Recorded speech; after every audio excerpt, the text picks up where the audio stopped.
আসসালামু আলাইকুম রহমতুল্লাহ। তোমরা যারা একেবারে রাবি ডেডিকেটেড প্রিপারেশন নিচ্ছ, অর্থাৎ যাদের টার্গেট হচ্ছে রাজশাহী বিশ্ববিদ্যালয়, আজকের এই ভিডিওতে ফিজিক্সের প্রস্তুতিতে তুমি মানে 4 থেকে 5 মার্ক শিওর কম পাবে এই ভিডিওটা যদি তুমি ফলো করো। এবং আমি তোমাকে যেই সাজেশনগুলো ঠিক যেভাবে দিচ্ছি, দেখো আমাদের রাবি আসলে কয়েকটা টপিক থেকে প্রশ্ন করবে, তার মধ্যে আজকে সেটা আমি রিভিল করতেছি, ঠিক আছে? এখন আসো, রাজশাহী বিশ্ববিদ্যালয়ে কিন্তু একটা ভালো সময় পাচ্ছ। দেখো, চবির পরীক্ষার পরে, এগ্রি বা চবির পরীক্ষার পরে কিন্তু একটা ভালো সময় পাবা। তারপরে তুমি কিছুটা হাফ ছেড়ে বেঁচে প্রিপারেশন আবার নতুন করে নিতে পারবা। মানে তোমরা যারা রাবিকেই ফোকাস যারা করছো, তারা শুধুমাত্র অবশ্যই এই ভিডিওটা দেখবা। তোমরা যারা রাবিকেই ফোকাস করেছো, তাদের জন্য এই ভিডিওটা একটা অস্ত্র হতে চলেছে এবং তোমাকে পুরো ব্যাপারটা কিন্তু বুঝতে হবে। ওকে, তো চলো আমি তোমাদেরকে দেখাই। তো দেখো, রাজশাহী বিশ্ববিদ্যালয়ে ফিজিক্স আছে, আইসিটি আছে, কেমিস্ট্রি আছে, অপশন 3টা আছে। সেটা হচ্ছে ম্যাথ প্লাস বায়ো, অথবা শুধু ম্যাথ শুধু বা বায়ো। তো সেক্ষেত্রে তুমি যদি ম্যাথ প্লাস বায়োতে ডাগাতে পারো, তোমার জন্য খুব বেনিফিট হয়। তাছাড়া তোমার যদি বায়োলজির ভালো প্রিপারেশন থাকে, তুমি বায়োলজি নাও। তোমার যদি ম্যাথ প্রিপারেশন থাকে, তুমি ম্যাথ নাও, সেখানে আমার কোনো বারণ নেই। তবে আসো, ফিজিক্সটাকে তোমাকে সহজ করে দিচ্ছে। দেখো, রাজশাহী ভার্সিটিতে চান্স পাওয়ার জন্য তোমার সবচেয়ে বড় অস্ত্র হবে আইসিটি এবং ফিজিক্স। কেন বলছি? কারণ আইসিটি ফিজিক্স, দেখো আইসিটিতে 5 মার্ক রয়েছে, মানে 5টা প্রশ্ন রয়েছে, এবং ফিজিক্সে 25টা প্রশ্ন রয়েছে। এখানে হচ্ছে 31.25 মার্ক, আর এটা হচ্ছে 6.25 মার্ক। ভালো করে বুঝো। এখন দেখো, এই যে মোট 30টা কোশ্চেনের মধ্যে কেউ যদি ফিজিক্স প্লাস আইসিটিতে 20টা কোশ্চেন কারেক্ট করে ফেলতে পারে, তাহলে সে কিন্তু এক ধাপে এগিয়ে যাবে। কারণ ফিজিক্সের কোশ্চেনটা একটু কঠিন হবে। তোমরা যারা মেডিকেল ভর্তি হচ্ছ, পরীক্ষার্থী রয়েছে, তাদের ম্যাথের জায়গাটা একটু দুর্বল হয়ে আছে। তো সেই ক্ষেত্রে তুমি কিন্তু কেমিস্ট্রি বায়োলজি খুব ভালো পারলেও দেখা যাচ্ছে ফিজিক্সে যে তোমার একটু প্রবলেম হতে পারে। তবে আজকের ভিডিওটা তোমার এই সমস্যাটা দূর করবে। তো দেখো, রাজশাহী ইউনিভার্সিটি বেশ কিছু নিয়ম মেনে চলে। তার মধ্যে আমি প্রত্যেকটা সময় বলে আসি যে তুমি যদি আসলে থিসিস করো, তাহলে দেখবা যে ফিজিক্সের কোশ্চেনের ক্ষেত্রে কয়েকটা জিনিস তোমাকে খুব ভালো করে হাইলাইট করা লাগবে। সো নাম্বার ওয়ান হচ্ছে একক এবং হচ্ছে মাত্রা। এখান থেকে কোশ্চেন তুমি কমন পাচ্ছ একটা। নাম্বার 2, সূত্র এবং সমীকরণ। সূত্র সমীকরণের কনভারসেশনে তুমি একটা না, তুমি 3 থেকে 2টা শিওর পেয়ে যাচ্ছ, ঠিক আছে? তো এই জায়গাটা তোমাকে খুব ভালো করে আয়ত্ত করা লাগবে। এবং রাজশাহী ভার্সিটির আরেকটা সবচেয়ে বেশি আসে, সেটা হচ্ছে অনুপাতের ম্যাথ। ওইটা নিয়ে আলাদা করে কথা বলবো। অনুপাতের ম্যাথ এখান থেকে খুব ভালো রকমের কোশ্চেন করে, বুঝতে পারছো? এবং নাম্বার ফোর হচ্ছে জেনুইন ম্যাথ তারা কিন্তু করবে। 25টা কোশ্চেনের মধ্যে তোমার 13 প্লাস তুমি ম্যাথ কমন পাবা, আর বাদ বাকি থিওরি তো আছে।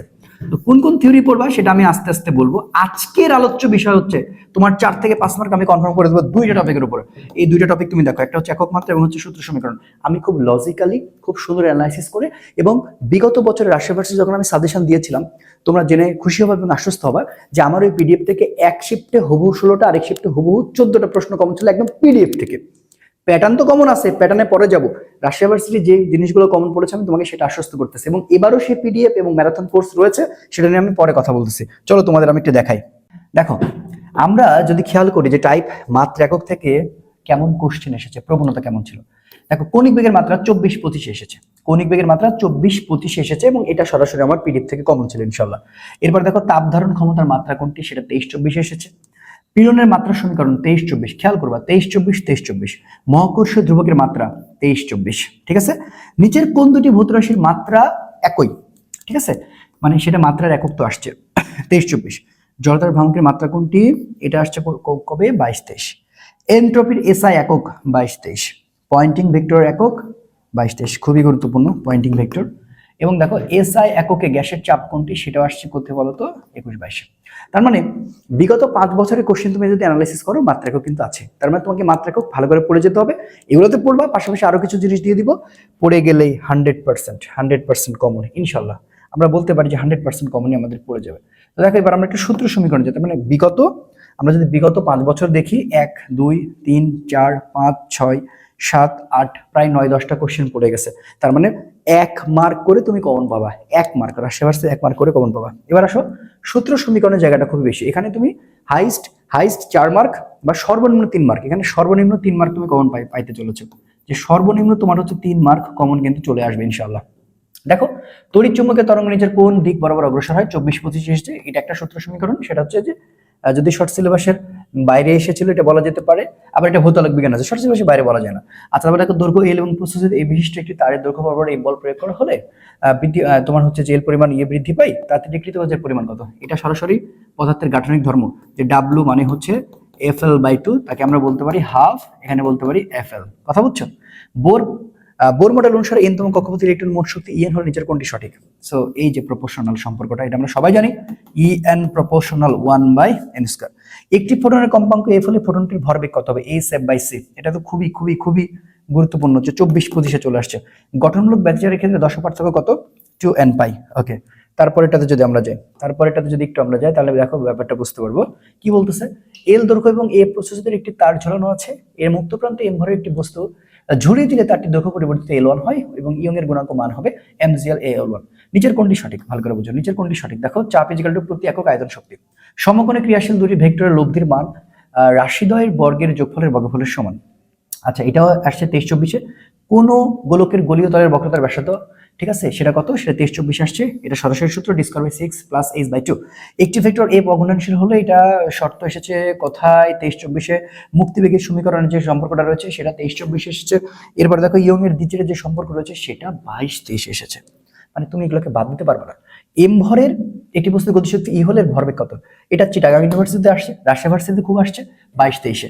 কোন বস্তুকে উপরে ছুড়ে মারলে আরোহণ এবং আরোহণের মোট ব্যয়িত শক্তির সময় কত হবে? যেটা আসলে আমাদের সরাসরি কমন চলে আসছে 22-23-এ। কৃত্রিম উপরে রৈখিক বেগ, দেখো তো, এটা সরাসরি না, যে ভি মানে হচ্ছে √gmr+h। তো এখানে আমি আর কি বলবো তোমাকে, বলো, এখানে কিছু বলার আছে?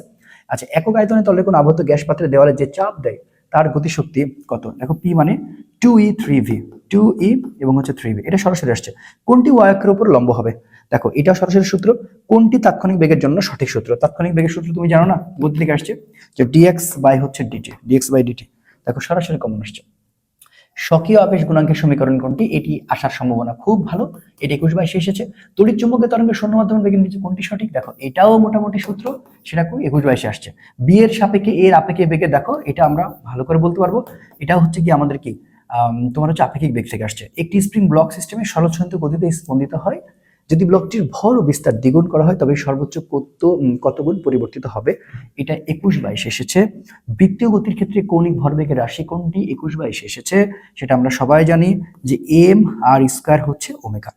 a+b+c ভেক্টর দ্বয় সঠিক। এটা হচ্ছে ত্রিভুজ সূত্র থেকে এসেছে। ত্রিভুজ সূত্রের যে ব্যাপারটা রয়েছে, একই দিকে গেলে প্লাস, বিপরীত দিকে গেলে হচ্ছে মাইনাস, সেই ব্যাপারটা বলবো, মানে যেটা আমি আমার ক্লাসে অলরেডি কমপ্লিট করেছি। তো এখানে a+b+ সবই সি, মানে সবগুলো একদিকে রয়েছে, সবগুলো কিন্তু একদিকে রয়েছে, বুঝতে পেরেছো? আচ্ছা, তো তুমি একটা জিনিস খেয়াল করে দেখো, যে রাজশাহী ইউনিভার্সিটি যখন তুমি প্রিপারেশন নিচ্ছ, ফিজিক্স নিয়ে যদি টেনশন করে থাকো, তোমার এইভাবে টাইপ করে করে করে যদি পড়া হয়, তোমার জন্য কেমন হয় বলো? কেমন হয় বলো? খুবই ভালো হয় না? অবশ্যই ভালো হয়। তার মানে এই জায়গাতে আমরা নিশ্চিন্ত হব এবং নিশ্চিন্ত থাকার চেষ্টা করব, যেন কোনোভাবে আমাদের মিস না যায়। কথা কি ক্লিয়ার? কথা কি ক্লিয়ার? তাহলে এইভাবে প্রিপারেশন, এখন আমি যদি তোমাকে এইভাবে প্রিপারেশন নিয়ে নিয়ে পড়াই দিই, সেটা কেমন হয়?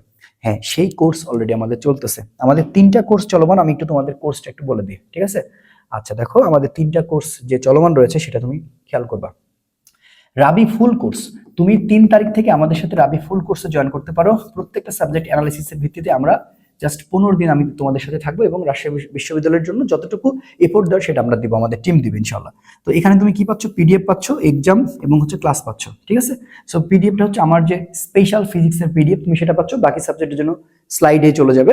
আর ফিজিক্স এবং আইসিটি ভালো করে বুঝো, ফিজিক্স এবং আইসিটির তুমি স্পেশাল পিডিএফ পাচ্ছ, যেখানে তোমাকে 20টা কোশ্চেন নিশ্চিত কমন দেবে ইনশাআল্লাহ। 30টা কোশ্চেনের মধ্যে 20টা কোশ্চেন তোমাকে, আমি কিন্তু 25-এর মধ্যে 25টা কমন দিতে পারবো না, আগে বলে দিই, পরে বলতে পারো যে ভাই আপনি কি বললেন। দেখো, 30টা কোশ্চেন থাকবে আইসিটি এবং হচ্ছে যে ফিজিক্স, এই 30টার মধ্যে আমি 20টা কমন দেওয়ার চেষ্টা করবো ইনশাআল্লাহ। আচ্ছা, তো এটা হচ্ছে দেখো রাবি এবং চবি, এটা হচ্ছে তোমার পিডিএফ ম্যারাথন, যেটার কোর্স ফি মাত্র 200 টাকা। এবং তুমি চাইলে শুধুমাত্র ডেডিকেটেড আরইউ এক্সাম ব্যাচে ভর্তি হতে পারো, সেটার কোর্স ফি মাত্র 100 টাকা। আর রাবি ফুল কোর্স নিলে 400 টাকা। 400 টাকা নিলে তুমি সব ফ্যাসিলিটি আসলে পেয়ে যাচ্ছ, ঠিক আছে? আমার কথা বুঝতে পারছো? আচ্ছা, তাহলে এখন আসো, তুমি কিভাবে ভর্তি হবা? ভর্তির নিয়মটা হচ্ছে, দেখো, আমাদের এখানে বিকাশ এবং নগদের নাম্বার দেওয়া আছে। যেহেতু ওয়েবসাইটটা আমার নাই, সেহেতু একটু কষ্ট করে অ্যানালগ ভাবে ভর্তি নিতে হবে। তো বিকাশ এবং হচ্ছে নগদে তুমি টাকা সেন্ড মানি করবা। করার পরে তুমি হোয়াটসঅ্যাপে তোমার হচ্ছে পেমেন্ট হিস্টোরি, মানে পেমেন্ট স্ক্রিনশট এবং হচ্ছে তোমার এফবিআইডির তুমি স্ক্রিনশট দিলে আমার টিম তোমাকে প্রাইভেট লিঙ্ক মানে প্রাইভেট গ্রুপের লিঙ্ক দিয়ে দিবে, সেখানে যুক্ত করে নেবে এবং তুমি 3 তারিখ থেকে পুরোপুরি কোর্স মানে শুরু করতে পারবে, রাবি ফুল কোর্স। আর যারা যারা এখন চট্টগ্রাম বিশ্ববিদ্যালয়ের জন্য প্রস্তুতি গ্রহণ করছো তারাও কিন্তু কোর্সটা নিতে পারো মাত্র 200 টাকায়। ফিজিক্স এবং ইংলিশ, এখানে আমি একটু ক্লিয়ার করি, এই জায়গাটা ক্লিয়ার করতে পারিনি, যেখানে কিন্তু ফিজিক্স এবং হচ্ছে ইংলিশও পাবা। কার জন্য? এটা চবির জন্য, এটা চবির জন্য। আর আরও এর জন্য কি ফিজিক্স অ্যান্ড আইসিটি, এই 200 টাকার কোর্সে ফিজিক্স অ্যান্ড আইসিটি হচ্ছে 200 টাকার কোর্সে, বুঝতে পারছো? ওকে, তো এই হলো বিষয়। তো তুমি এখানে আমাদের সাথে জয়েন করতে পারো। এখানে অলরেডি 700+ স্টুডেন্ট এনরোল করে ফেলেছে, তারা ভরসা রেখেছে, এবং এই কোর্সে অলরেডি 200+ স্টুডেন্ট ভরসা রেখেছে। তো তুমি খুব সুন্দরভাবে আমাদের সাথে কোর্সটা শেষ করতে পারো। তোমার জন্য শুভকামনা, টেনশন না করে জাস্ট সুন্দর করে আগাও, অবশ্যই ভালো কিছু হবে। ভালো থেকো, দেখা হচ্ছে পরবর্তী ভিডিওতে। আসসালামু আলাইকুম রহমতুল্লাহ।